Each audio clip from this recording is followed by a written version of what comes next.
Para vocês que estão assistindo pela live, eu sou o pastor Flávio.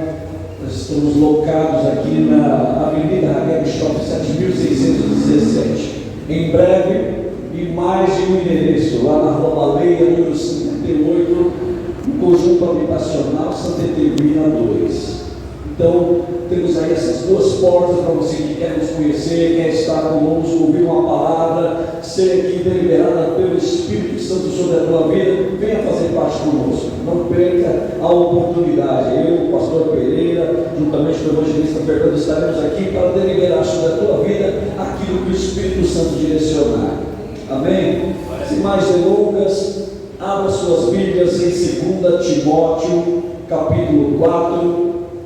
Eu quero ler o versículos 7 e 8. 2 Timóteo, capítulo 4, versículos 7 e 8.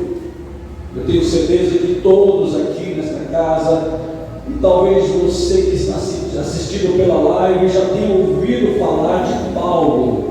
Paulo, o desbravador das multidões, o desbravador entre os gentios, aquele que mais falou do Evangelho de Cristo aos gentios, ao ponto de nos alcançar nesta noite de hoje. É por isso que estamos aqui professando o nome do Senhor Jesus. Ele está aqui acabando a sua carreira, ele está prestes a ser morto, e ele está aqui testemunhando esta carreira dele. Olha o que ele diz, versículo 7: combati um bom combate, terminei a corrida ou a carreira e guardei a fé.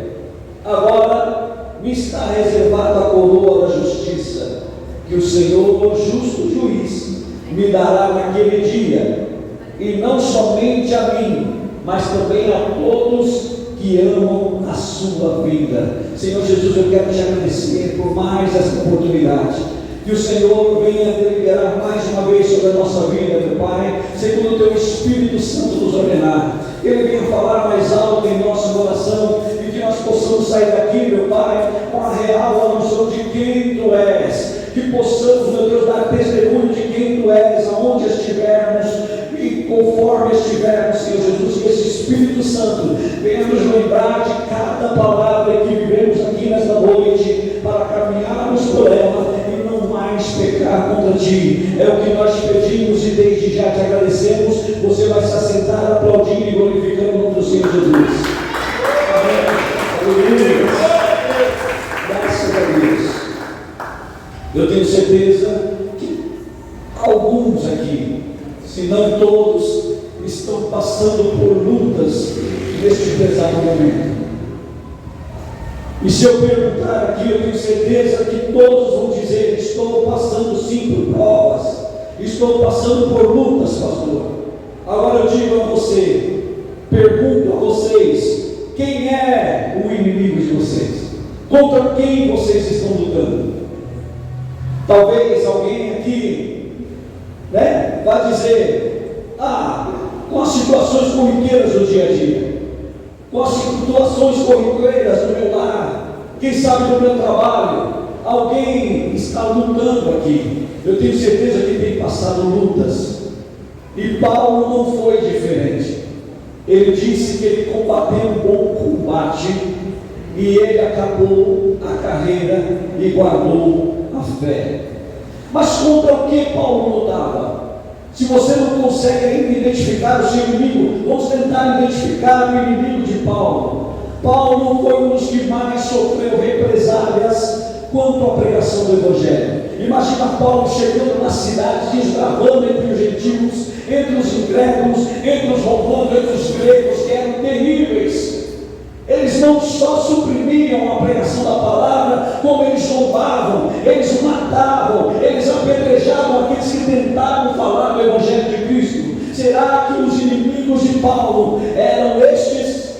Será que eram aqueles judeus que reprimiam a pregação do Evangelho de Cristo? Será que os inimigos de Paulo eram os da comunidade cristã? Eram os próprios judeus do qual ele era conterrâneo? Será que eram eles? Vamos ver. Abra sua Bíblia agora em Efésios, capítulo capítulo 5.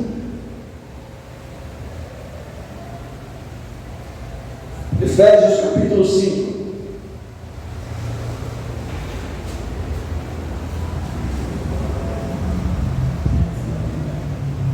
Vamos ver se Paulo teve esse problema. Se realmente o inimigo de Paulo seriam esses que estariam no embate contra ele. Olha só o que ele diz aqui, capítulo 5, no versículo 15.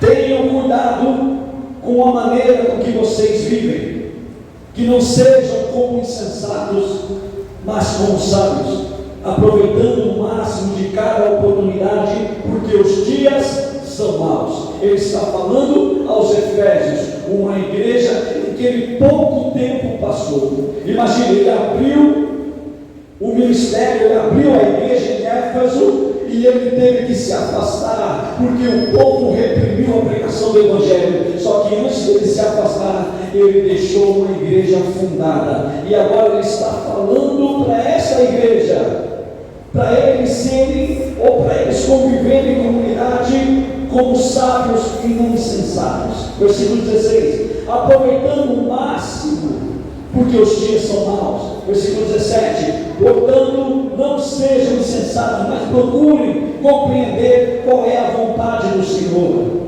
Não se embriaguem com o vinho que leva à libertinagem, mas deixem-se encher pelo Espírito, falando entre si com salmos, hinos e cânticos espirituais, cantando e louvando de coração ao Senhor. Ou seja, ele está dizendo que o problema dele, a luta dele, o embate dele não era na comunidade cristã. Ele sabia como lidar com aqueles que estavam na comunidade cristã. Logo fica para mim e para você: o nosso inimigo não é aquele que está sentado do seu lado, não é o teu pastor, não é o teu irmão, não é o teu líder. O problema, o teu inimigo não são estes. Para você saber lidar com ele, você tem que ser sensato, você tem que deixar de se entregar ao vinho. Sabe o que é se entregar ao vinho? É se entregar às más conversações, é estar na roda de escarnecedores, é aqueles que se entregam muitas vezes na roda das resenhas, e é lá, não diz que muitas vezes por brincadeira você acaba falando algumas verdades. É lá que se encontra muitas vezes o caminho que te leva ao embate com esse irmão, com essa irmã, com o teu pastor, com o teu líder. Que ele está falando quando você se reunir como comunidade cristã. Faça o seguinte: fale entre si com salmos, com hinos, com cânticos espirituais, como ao Senhor. Você vem aqui nesta casa para servir ao Senhor. Qualquer outro tipo de conversa é nula, não serve, vai te levar a um embate impossível. Mas o inimigo que eu consigo entender aqui não são os da casa do Senhor. Pastor, tudo bem, eu não estou passando luta no meu ministério, eu não saí de nenhuma igreja e contenda com ninguém, eu não passei por embate. O meu embate, o senhor não entende, é lá em casa, é com o meu esposo, é com a minha esposa. Pastor, você não sabe o que é conviver com aquele homem, o senhor não sabe o que é conviver com aquela mulher. Eu realmente não sei. O que eu sei é o conselho que Paulo vai dar agora. Primeiro, as mulheres. Mulheres, sujeitem-se. No versículo 22. Mulheres, sujeitem-se, cada um ao seu marido como ao Senhor. Não há contraposto aqui, percebam?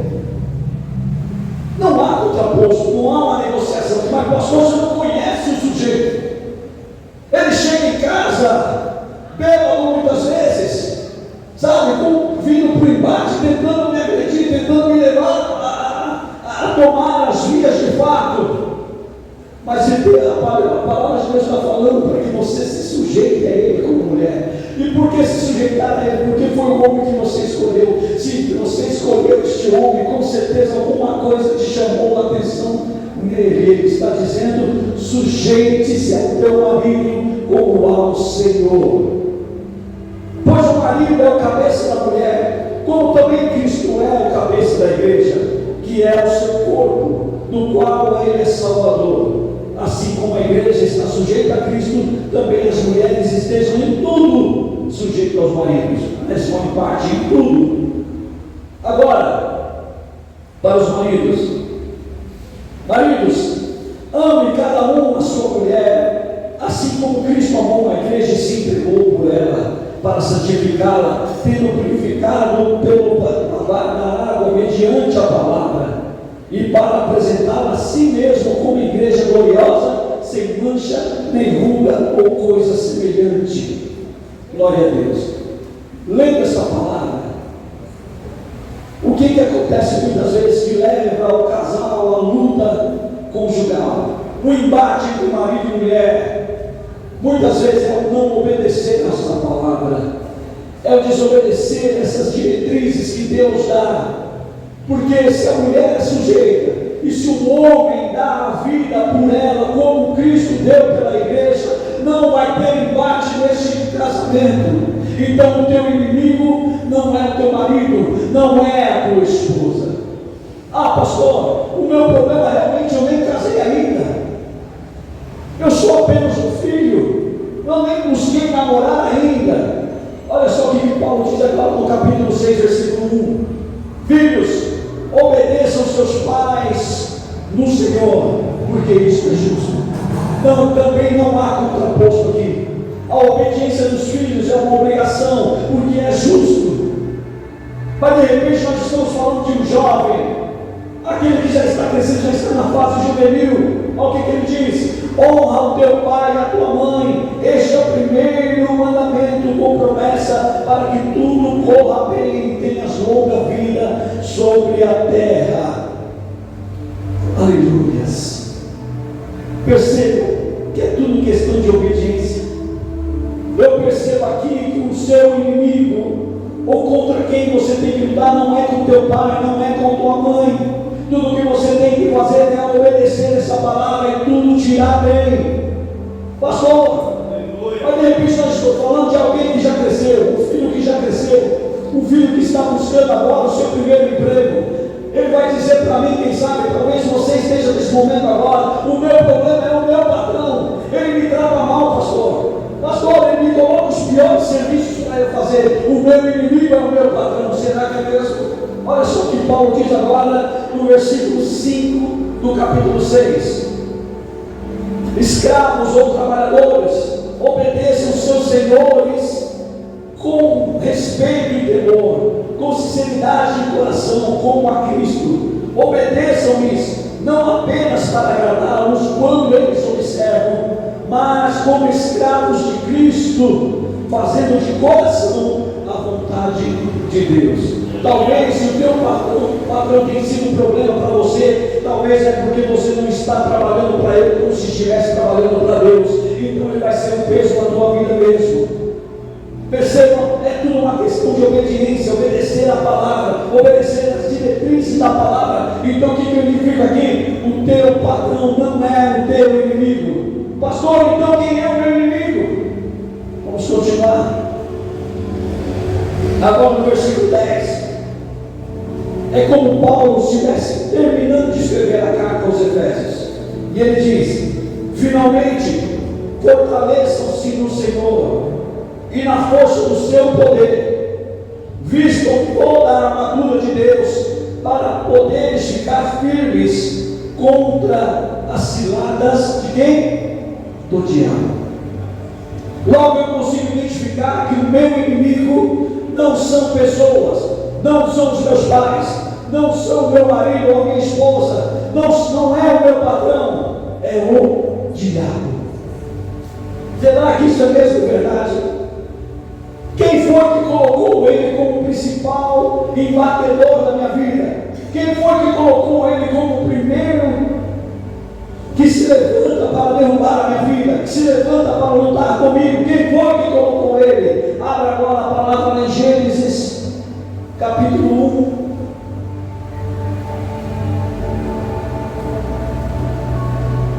1. Esse ser chamado de diabo, outrora, quando o Senhor o criou, ele criou um ser divino. Ele criou para colocar ele frente à guarda do caminho da árvore da vida. aquele príncipe ungido, aquele que guardava o caminho da árvore da vida. E Deus fez um templo especial. Ele era o mais belo, o mais formoso, aquele que o andar dele glorificava a Deus. Era como cada passo que ele dava, era como uma música suave que subia ao trono de Deus. E por ele ser dessa forma, os outros anjos também o admiravam por essa glória. Deus o exaltou sobremaneira, porque Deus sempre teve esse tempo de ser adorado. Então ele cria a criatura perfeita, que até o andar glorificava o seu nome. Só que o diabo, nesse tempo ainda, Lúcifer, ele começa a se engrandecer dentro de si mesmo. Eu sou bom mesmo, eu sou melhor do que os outros anjos, eu sou melhor do que as outras criaturas de Deus. Eu quero ser agora igual a Deus, eu quero me sentar no trono de Deus, eu quero ser igual a Deus. Agora nós podemos entender o porquê que ele tanto nos odeia, porquê que essa criatura nos odeia tanto e tem lutado tanto para me derrubar a mim e a você, tem acertado ao ponto de usar pessoas para derrubar a mim e a você. Por que ele nos odeia tanto? Olha só o que está escrito aqui, capítulo 1 de Gênesis, versículo 26. Deus falando com a Trindade. Então disse Deus: façamos o homem a nossa imagem, conforme a nossa semelhança, domine ele sobre os peixes do mar, sobre as aves do céu, sobre os grandes animais de toda a terra e sobre todos os pequenos animais que se movem rente ao chão. É por isso que o diabo detesta eu e você, porque uma posição que ele tentou roubar de Deus, Deus o lançou para a terra nas potestades dos ares, e Deus pegou e deu de graça a mim e você. Façamos o homem a nossa imagem e a nossa semelhança. Estava morrendo ali o sonho do diabo e Deus entregando a mim e a você. Percebe o porquê que ele luta tanto para roubar essa imagem e semelhança? Desde o céu ele luta para pegar essa imagem e semelhança, e eu e você conseguimos de graça da parte de Deus. E Deus, quando forma o homem, essa nova criatura do qual glorificaria o nome dele, ele também tem sonhos para o homem. Ele diz: domine ele sobre todos os peixes do mar, sobre as aves do céu, sobre os grandes animais de toda a terra e sobre todos os pequenos animais que se movem rente ao chão. Como aconteceu naquele dia, todos conhecem a história, não quero ser aqui repetitivo. Eva, ao invés de dominar a serpente, ela foi bater um papinho com a serpente. Acontece muito no mundo de hoje também. Ao invés de dominar sobre animais, tem se proliferado os famosos pais de pet. É cachorrinho no colo, gatinho, levando em carrinho de bebê. O pior é levar para as redes sociais e dizer: eu confio mais no animal do que no ser humano. Ei, a sua luta não é com seres humanos. Tem mudado a ordem da palavra. Todos os nossos embates, daquilo que sofremos neste mundo, é fruto da nossa desobediência à palavra. Quando Deus disse para Adão: domine sobre os animais, Eva foi lá brincar com a serpente, conversar, bater um amigo. Todo ato de desobediência ao mandamento de Deus, há uma consequência terrena na minha e na sua vida. Todos conhecem a história. Eles foram expulsos do jardim, e quando eles foram expulsos do jardim, algo perfeito que Deus criou para eles, olha o que acontece. Deus denominou uma sentença sobre a serpente e também sobre a mulher. Olha lá, capítulo 3, versículo 15, diz assim: porém inimizade entre você e a mulher. Ele está falando com a serpente. Entre a sua descendência e o descendente dela, este lhe ferirá a cabeça e você lhe ferirá o calcanhar. Neste momento, Deus está instituindo uma inimizade, está instituindo uma guerra que se daria por anos. O inimigo tem tentado roubar o meu e o seu templo.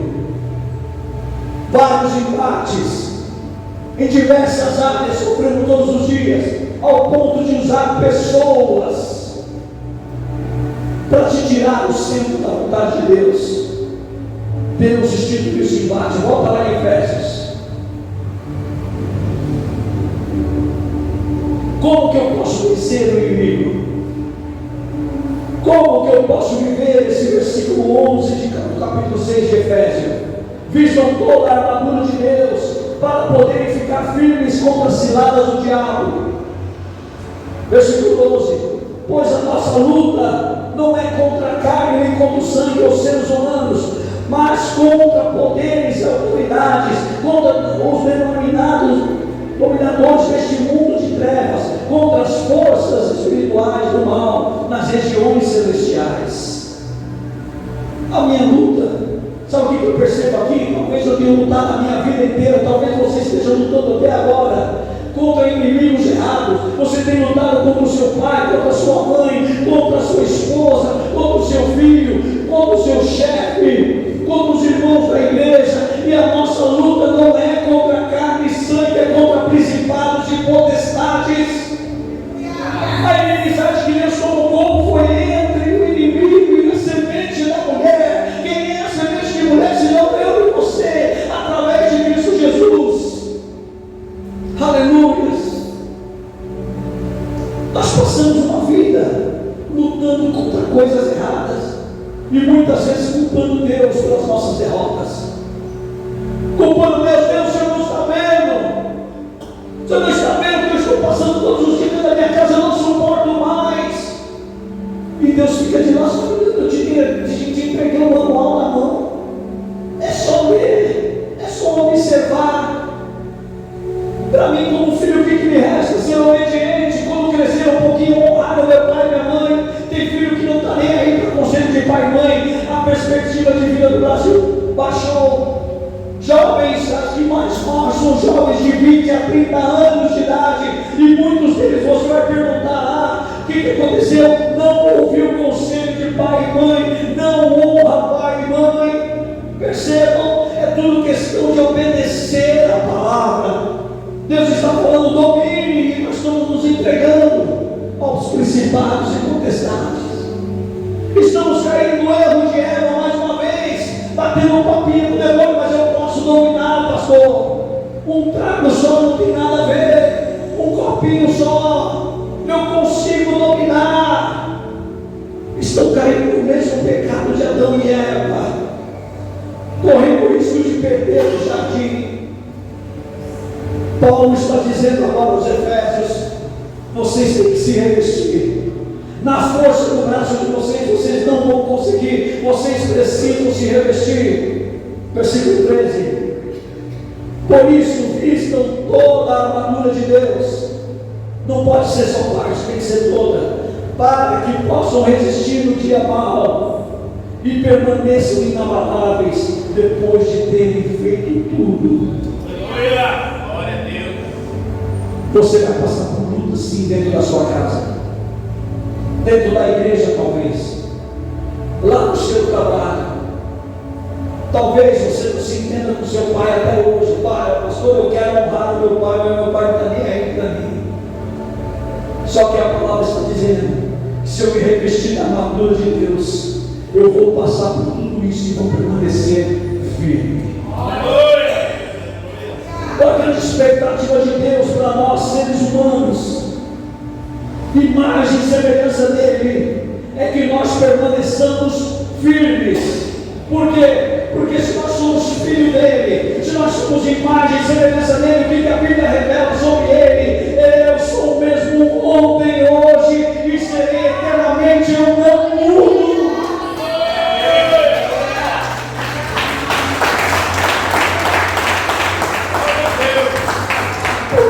Queremos mudar.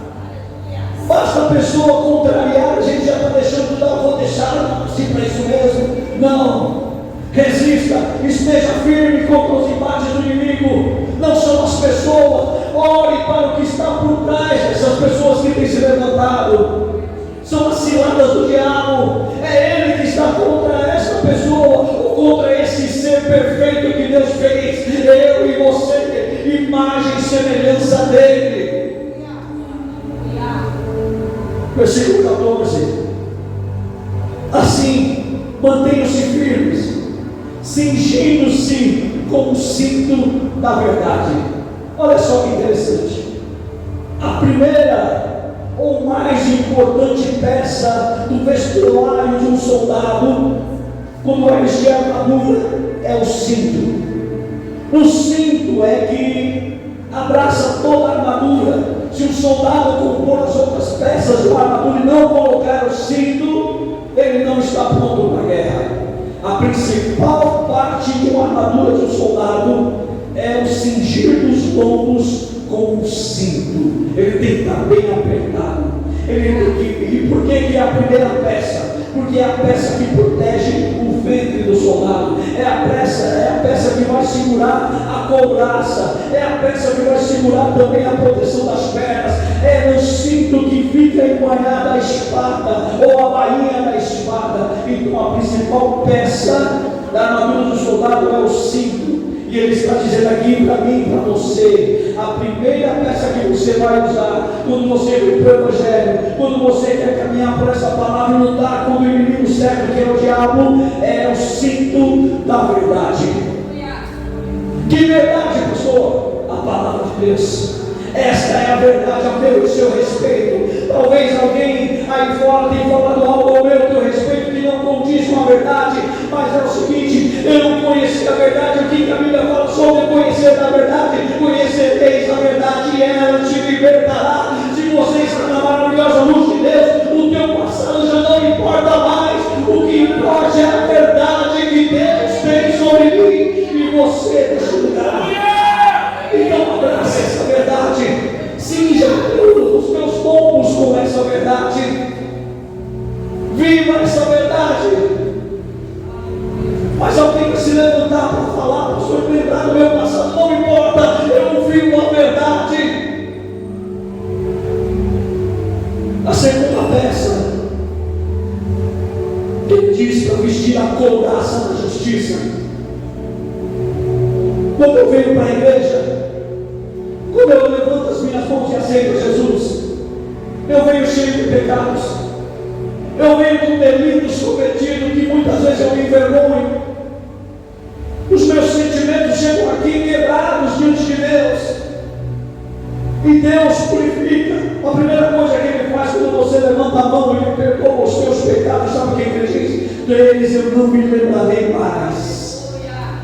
O problema é que você vai sair por essas portas de novo, e talvez você encontre com aqueles seus amigos de balada, você se encontre com a tua família, te encontre com o teu patrão, e eles vão apontar o dedo na tua cara: quem que foi? Quer dar um de santo agora? Você vai se esconder atrás da Bíblia, aí você fica balançado com aquilo. Sabe o que ele está falando neste momento? Coloque a couraça da justiça. Olha, Deus fez justiça por mim, dos meus pecados Ele não lembra mais. Sabe o que ele está falando aqui? Proteja o teu coração, proteja os teus sentimentos em Deus. Não importa o que vão falar, mas sim a justiça que Deus fez por mim.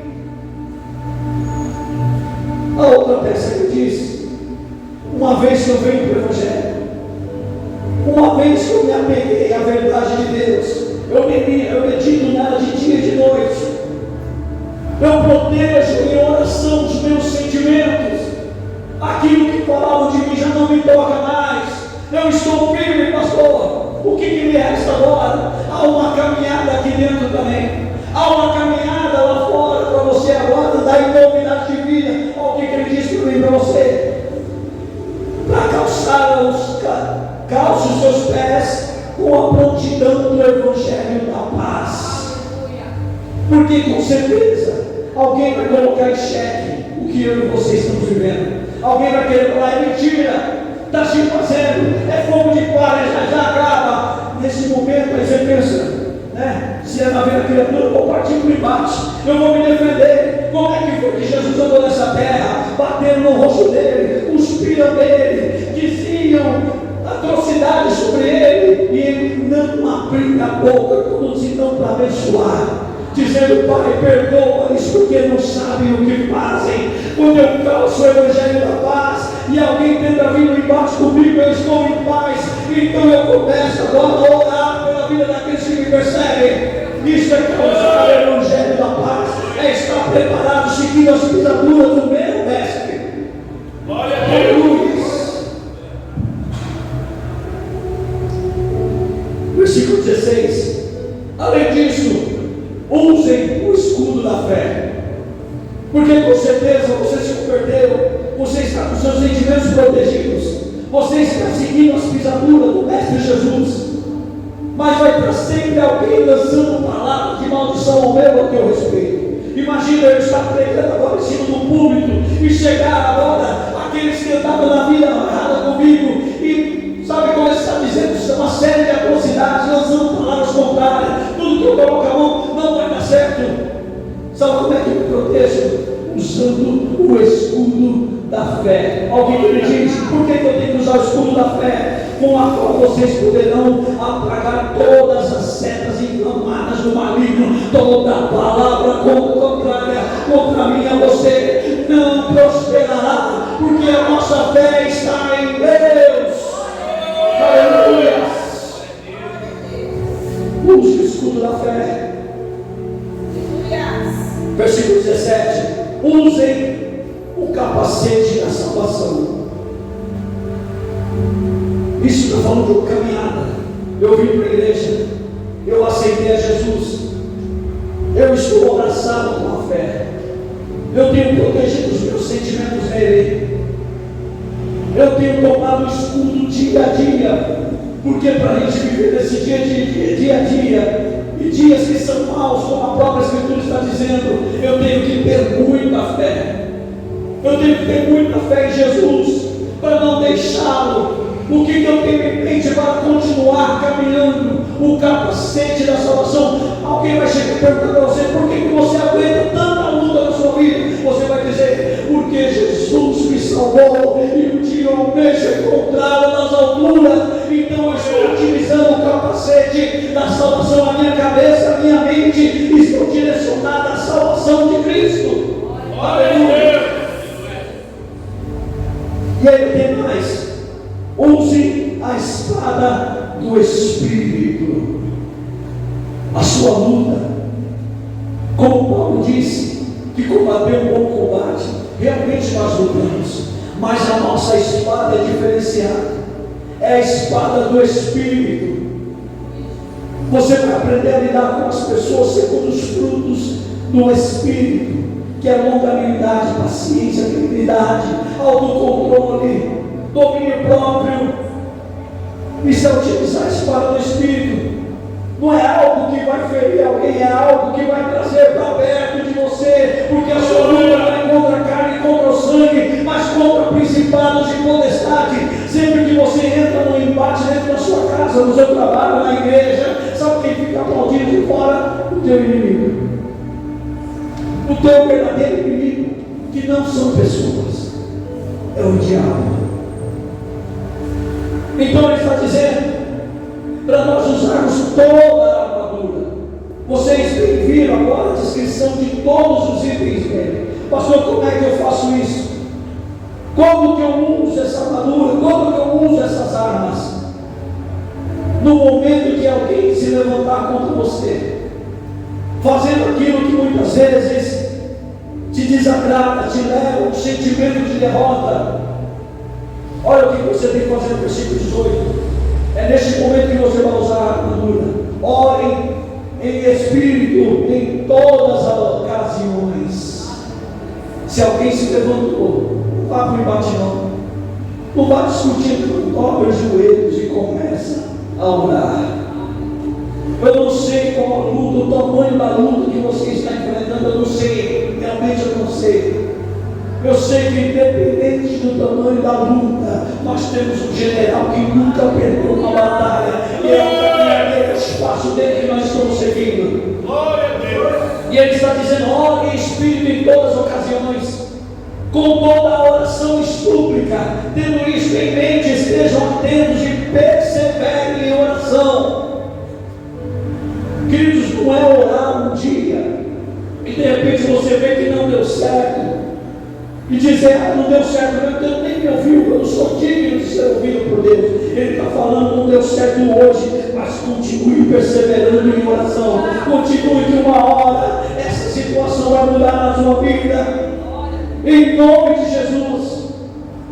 Perceba, tudo vai ter questão de obediência à palavra de Deus, seguir as diretrizes que a palavra nos determina, e tudo nos irá bem.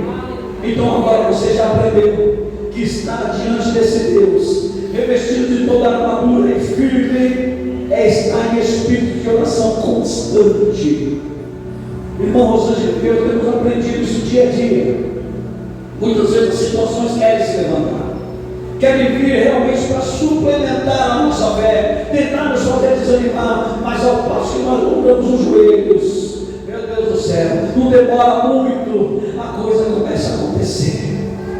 Então persevere em oração. Essa é a grande chamada do Espírito Santo hoje. Persevere em oração, para que tudo te vá bem, usando toda a armadura de Deus. Amém? Graças a Deus, todos de pé, nós vamos agradecer ao Senhor.